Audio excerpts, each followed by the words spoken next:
पाया।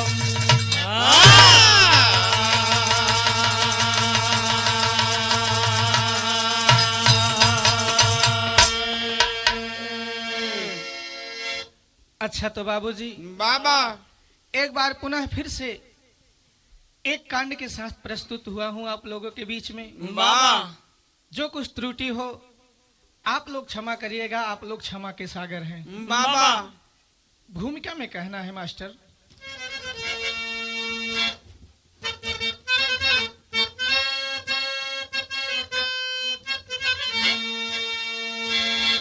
धरा व्योम से ऊंचा माता पिता है, बाबा ग्रंथों ने भी जिनका गुणगान गाया। महासंत साधु ऋषियों महर्षि, बाबा माता पिता से ही यह जीवन पाया। माता की ममता से मृदुल रस छलकता, आंचल में है जिसके अमृति की धारा। सर्वश्रेष्ठ माता जगत की है जननी, माता से कोई नहीं जग में प्यारा।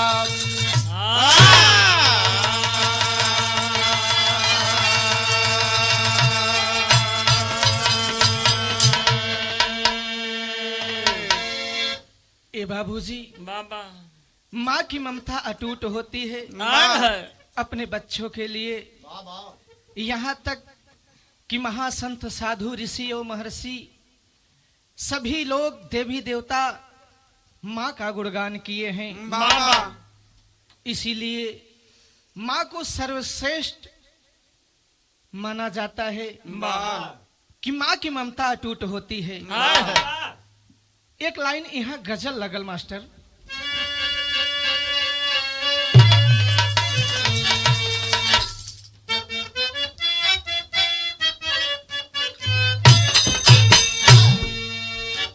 कि अपनी जन्नत के खुदा के लिए दो दखन बना, अपनी जन्नत के खुदा के लिए दो दखन बना, अपनी जन्नत के खुदा के लिए दो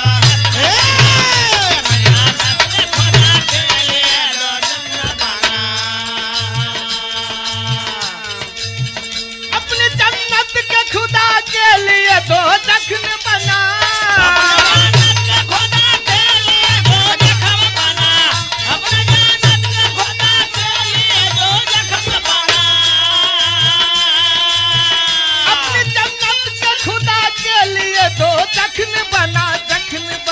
जख्म बना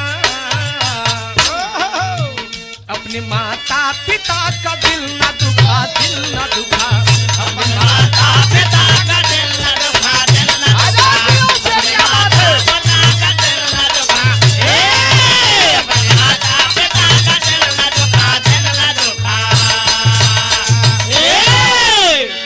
लेकिन बिरहा में बड़ी सुंदर बात हमरे कवि जी लिखलन का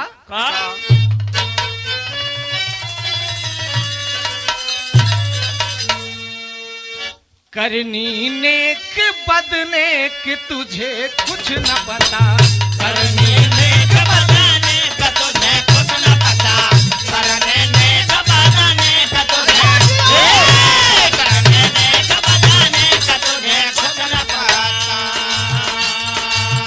करनी नेक बदनेक तुझे कुछ न पता,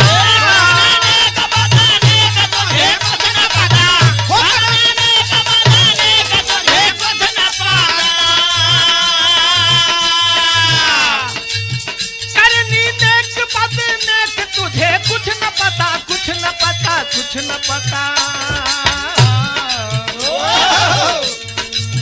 देवी देवता से बढ़कर है तेरे माता पिता, देवी देवता से बढ़कर है तेरे माता पिता, देवी देवता से बढ़कर है तेरे, देवी देवता से बढ़कर है तेरे माता पिता।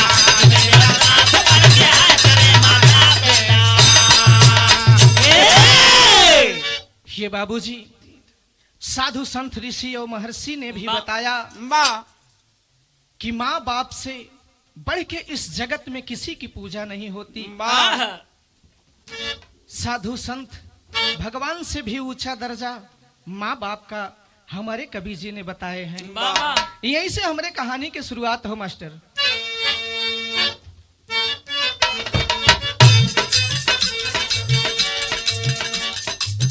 उद्यान चंद्र कला का प्यारा सरवण लाल रहा, धरा पर आजकल मिलती ऐसी मिसाल कहाँ। महाराष्ट्र नागपुर कपिनगर की कहानी है, घटना देख कर आंसू छलकता पानी है। अरुड़ा लीलाधर माता पिता का नाम रहा, पिताजी पावर स्टेशन टेकियन में काम रहा। माता प्राइमरी की टीचर जो पढ़ाती थी, बेटा उत्कर्ष के संग जिंदगी बिताती थी। दखले परिवार में एक बेटी एक बेटा है, दखले परिवार में एक बेटी एक बेटा है। कोई नहीं जानता समय करवट कब लेता है, कोई नहीं जानता समय करवट कब लेता है, कोई नहीं जानता कोई नहीं जानता समय करवट कब लेता है, कोई नहीं जानता समय करवट कब लेता है, कोई नहीं जानता समय करवट कब लेता है, कोई नहीं जानता समय करवट कब लेता है।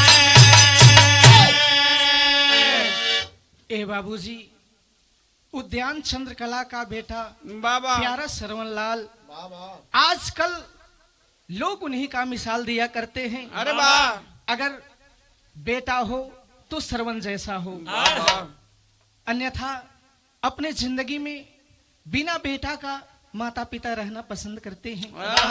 लेकिन ऐसे ही एक घटना, एक कहानी जो कि अरुड़ा और लीलाधर, माता पिता का नाम, बेटा का नाम उत्कर्ष, जो कि अपने माता पिता के साथ रहता था। बाबा धीरे धीरे समय बीतल, हाई स्कूल में उत्कर्ष कई बार फेल हो गईलन।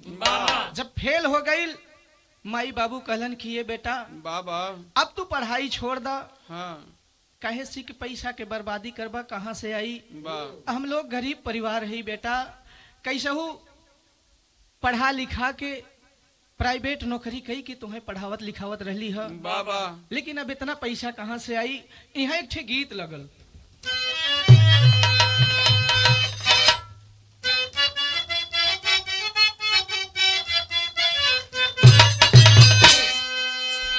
अरे चल लूट हरिया नदी बीच नैया, हिलोर मारे हिलोर मारे, कौरी हैया ये गोरी हिलोर मारे। अरे ये गोरे हिलोर मारे, अरे ये गोरे हिलोर मारे। धीरे धीरे समय बीतल, माई बाबू एक ठे बात कहत हवन उत्कर्ष के का बीतल समैया बेटा करी कुछ उपैया कि छोड़ दे ना। बेटा ले समैया बेटा करे कुछ भैया ये छोड़ दे ना। बेटा ले समैया बेटा करे कुछ भैया ये छोड़ दे ना। बीतल समैया बेटा करी कुछ उपैया कि छोड़ दे ना, अरे छोड़ दे ना। ई पढ़ैया ये बेटा कि छोड़ दे ना। ये पढ़ैया ये बेटा के छोड़ दे ना, ये पढ़ैया ये बेटा के छोड़ दे ना, ये पढ़ैया ये बेटा के छोड़ दे ना। माई बाबू बतावत हवन कि ये बेटवा धीरे धीरे 2-3 बार तू फेल हो गईला, ये तो ना पैसा कहाँ से आई, कुछ कमाई कर लाल। कहलन का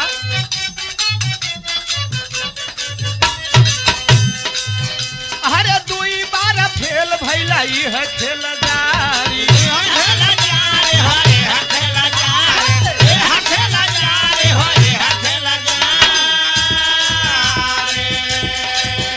अरे प्राइवेट नौकरी करी की खेतीबाड़ी।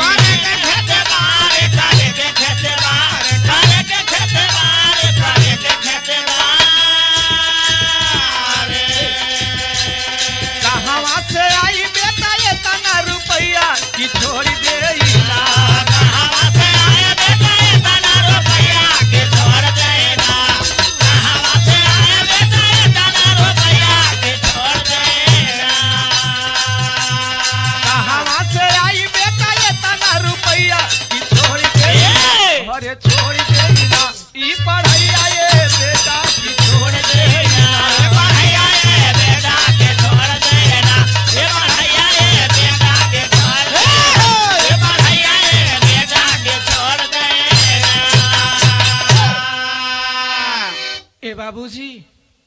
माई बाबू अपने बेटवा उत्कर्ष से कहत हुवन कि ये बेटा बाबा धीरे धीरे तू 2 बार फेल हो गईला ह। आए हैं अब बतावा हम जाई के प्राइवेट नौकरी करत हई, पढ़ावत लिखावत हई, बा अब खेती बाड़ी करी कि नौकरी करी, कहाँ से का करी बाबा इलाल हमें कुछ समझ में ना आवत हो।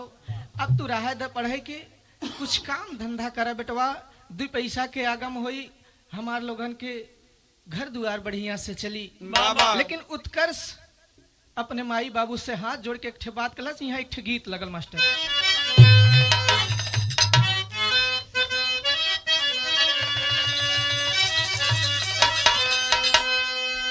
कि बाबू दरोगा जी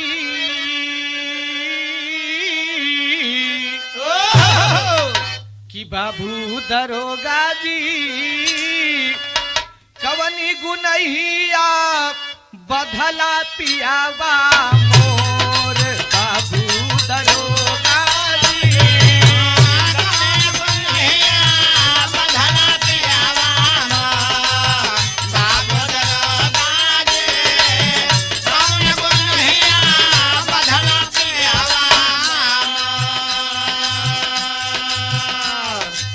ई तो गीत रहल बाबू, लेकिन भाव कितने सुंदर हो।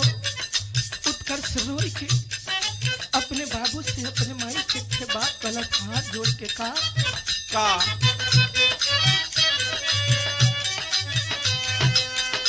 हमारे बाबूजी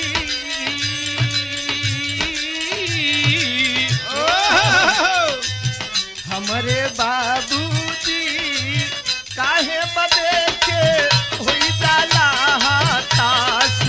हमारे बाबूजी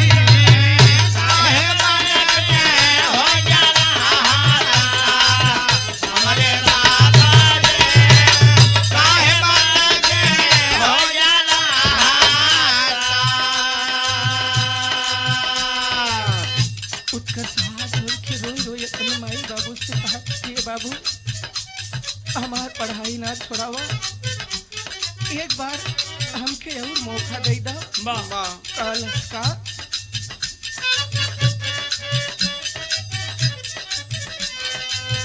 इच्छा हमारी पूरी करावा, हमके औरी पढ़ावा ए बाबा।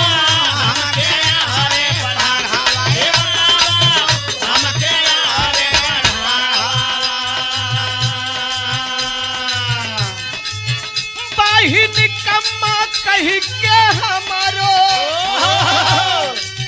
बाहिन कम्मा कही के हमारो दिल न मोर दुखावा कि हमारे बाबू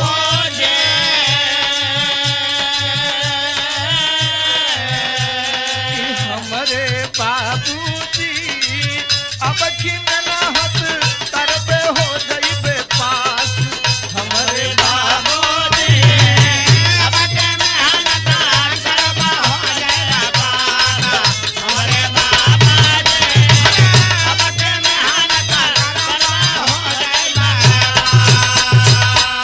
ए बाबू हाथ जोड़ के कहत हो बा कि बाबू एक बार हमके और मौका दा, बा एक बार और पढ़े के मौका दे दा बाबू। हम आपसे वादा करे थे कि अब की बार खूब दिल लगाई के पढ़ब, मेहनत कई के पढ़ब, बाबा अब की बार पास हो जाई। बाबा कहलस का का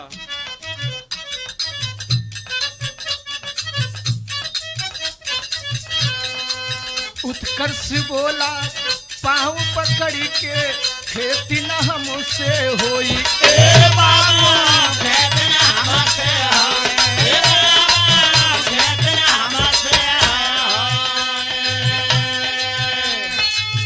बाबूजी नाराज ना होखी बाबूजी नाराज ना होखी कहलस रोई रोई कि हमारे बाबू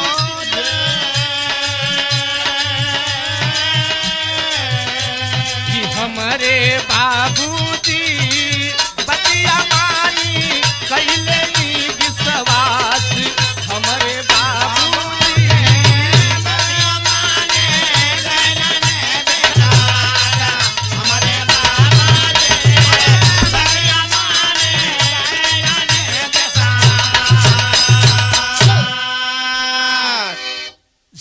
इतनी बात उत्कर्ष अपने माई बाबू के हाथ जोड़ के पांव पकड़ के कहत हवन, लेकिन माई बाबू उत्कर्ष के एक बात माने के तैयार ना हुवन। बाबा। कारण कि तू 2 बार फेल हो गईला, अब इतना पैसा कहाँ से आई बेटवा, अब तू पढ़े के रहा द। जब इतनी बात माई बाबू के उत्कर्ष सुनलस, ओकरे दिमाग में एक ठे बात चले लगल। अब यहीं से धीरे धीरे ओकरे दिमाग में शैतानी हरकत सवार भइल। एक दिना के बाद सब ही परिवार सुतल हुवन।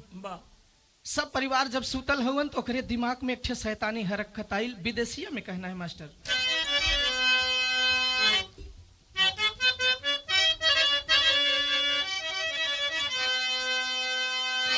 26 दिसंबर 2024 के समैया हो, रतिया के जागल से तनवाए बाबूजी, निदिया में सुतल रहले बाप महतरिया हो, बेटावा के बिगाड़ल मनवाए बाबूजी।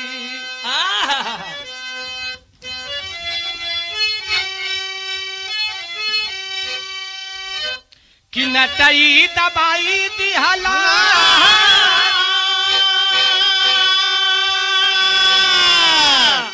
अरे दाबी के मुआई दिहला,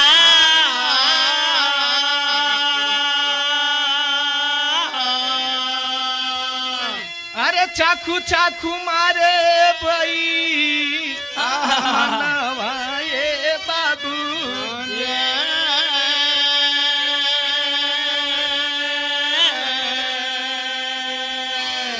ए बाबूजी, रात के वक्त ओकरे दिमाग में शैतानी हरकत आइल कि हमें ये लोग पढ़े ना दईहन, अगर पढ़े ना दईहन तो हम और खेती बाड़ी हमसे होई ना। जब खेती बाड़ी ना होई, रात में माई बाबू सोवा हुवन, दिमाग में शैतानी हरकत जागल। रात में उठल गैल अपने माई बाबू के पास, देखलन कि सूता रहलन। माई बाबू के नटई दबाई के चाकू चाकू मार देलस। जब चाकू से मार देलस, इधर माई बाबू के प्राण पखेरु उड़ गईल। बाबूजी ओकरे कुछ सूझत ना हो। जब सूझत ना हो तो भइल का,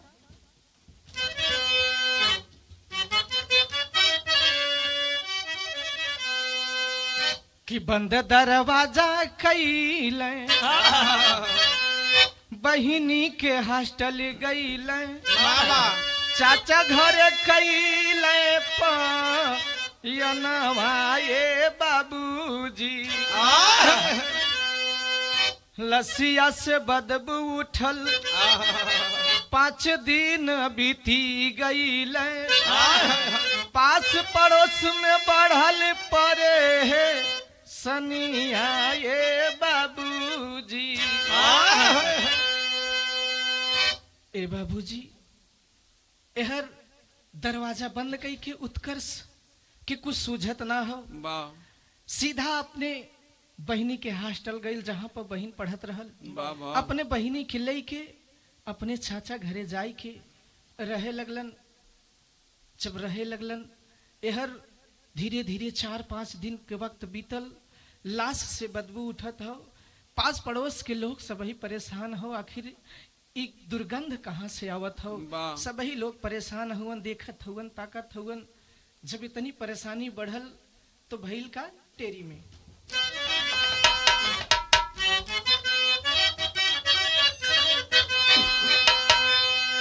सहारा खुद जीवन का खो दिया। अरे सहारा खुद जीवन का हो,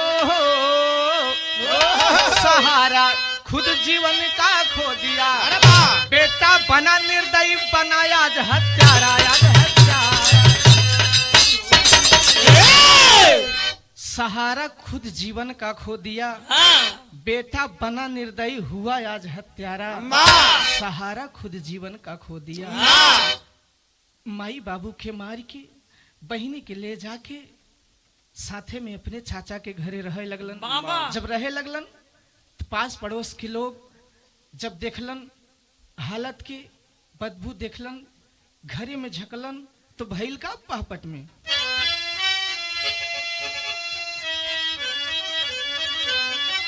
अरे पास पड़ोसी सब ही बहावे असिया लसिया देखे जब। ए भैया पास पड़ोसी सब ही दहावे असिया लसिया देखे सब। साहेब दिहा तू खूनी के फसिया लसिया देखे जब।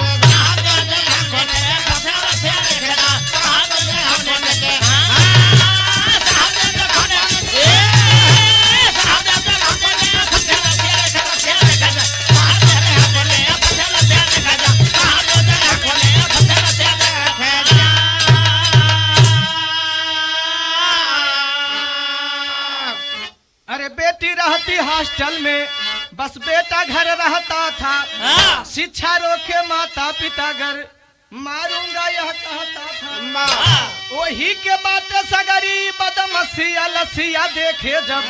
ए भैया वही के बात सगरी बदमसिया लसिया देखे तब। पापी नीच बंद कर दिया ससिया लसिया देखे जब।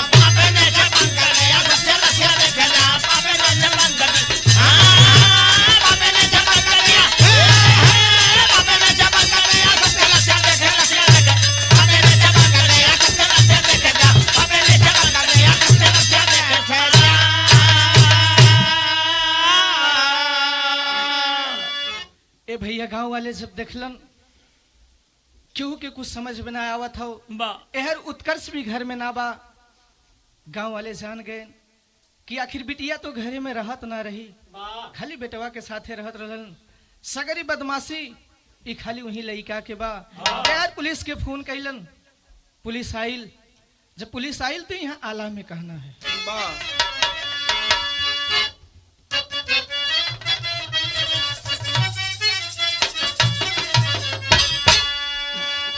अरे भैली सिनात तब भैल पंचनमवा ये बाबू।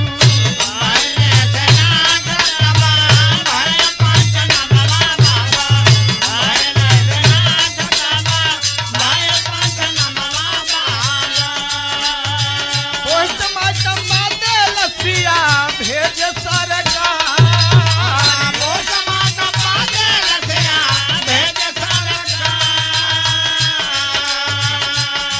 निकेतन कदम जी लिखल रिपोर्टिया बाबू।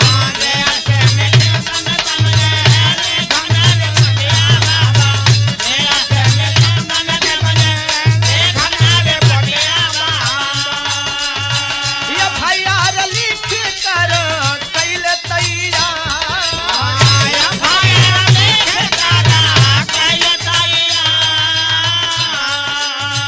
खोज भी न चालू कैले ओही समैया बाबू। खोज भी न चालू कैला ओही समैया बाबा।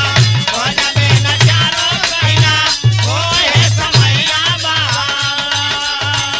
पतवा लगावे लइके फोर्स तैयार। पतवा लगावे लइके फोर्स तैयार। ए बाबूजी जौनी समत पुलिस के खबर पहुंचल, पुलिस आइल मौके पर देखलस, दोनों लास्ट के पोस्टमार्टम बदे भेजलस। इधर एफआईआर लिखा गया डीएसपी निकेतन कदम जी के तहत। एफआईआर लिख के वहीं से खोजबीन जारी भइल। जब खोजबीन जारी भइल तो भइल का सदर में।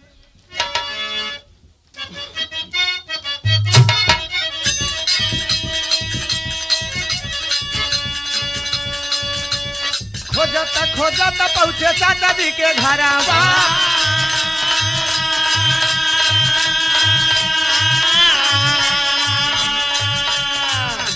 कैले उत्कर्ष के वहां से गिरफ्तार।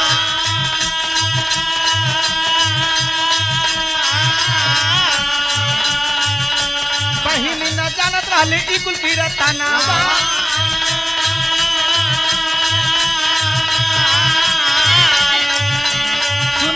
खबरिया रो पीटी के कपार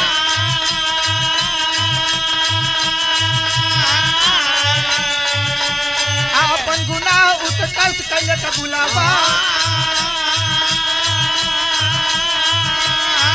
भैया काहे दिहला माई बाबूजी के मार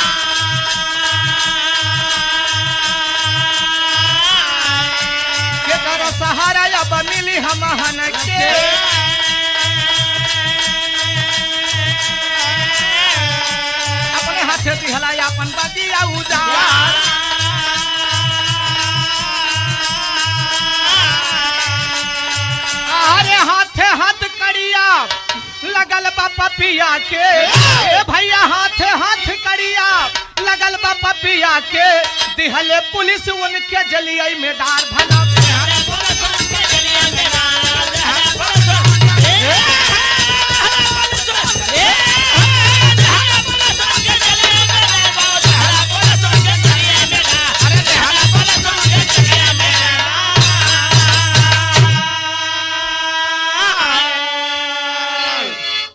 ए बाबूजी पुलिस फोर्स लेके कदम निकेतन जी बाबा खोजत खोजत जाई के उनके चाचा जी के घरे पे जब पहुंचलन वहां से उत्कर्ष के गिरफ्तार कई के जब अपने साथे लेके चले लगलन तो बहिन ई कुल हाल ना जानत रहे जब बहिनी जानत कि माई बाबू के मार के भैया हमारे लेके यहाँ पे आयल हुवन बहिनी रोवत हो बिलखत हो कि भैया ऐसा काहे की कैला है एहर अपने हाथे सब कुछ अपन उजाड़ देला अब हमहन की केकर सहारा मिली अब तो हूँ कि पुलिस गिरफ्तार कई के जेल में डाल दे अब हमार सहारा के बनी पूरा जीवन के सत्यानाशी कह देला अब हमहन के सहारा देवे वाले के ना हो खड़ी में मास्टर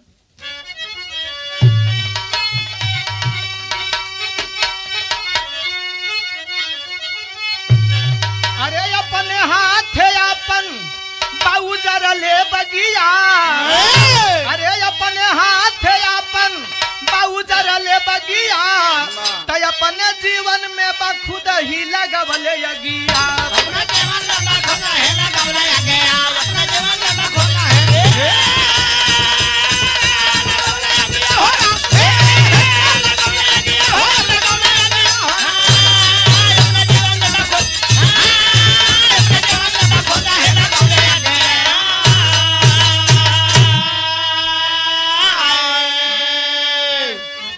कसल शिकंजा में बाप देश के कानून हो उतर गईल कपड़ा से सगरी जनून हो अपने हाथे डाला है गर्दिश में भगिया ए भैया अपने हाथे डाला है गर्दिश में भगिया तो अपने जीवन में बखुद ही लगवल सयगिया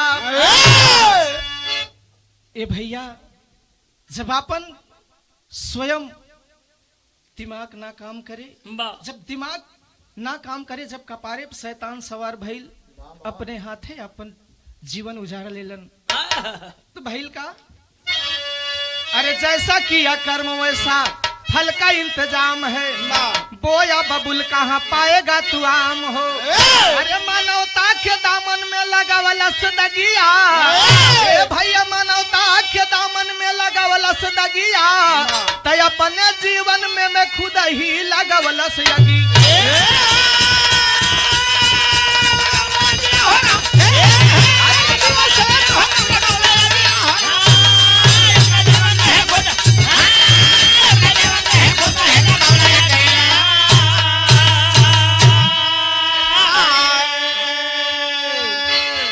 बाबूजी उत्कर्ष के इधर देश के कानून हाथ में हथकड़ी लगा के जेल में डाल देलन और बहिन वही चाचा के घरे रह के अपन जिंदगी बितावे लगल यही हमारे कहानी के आखिरी हो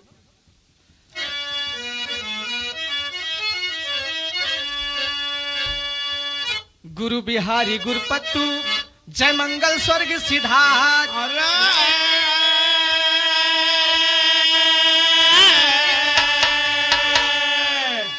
नायक लाल कवि सुदामा पाल जी सींच रहे फुलवारी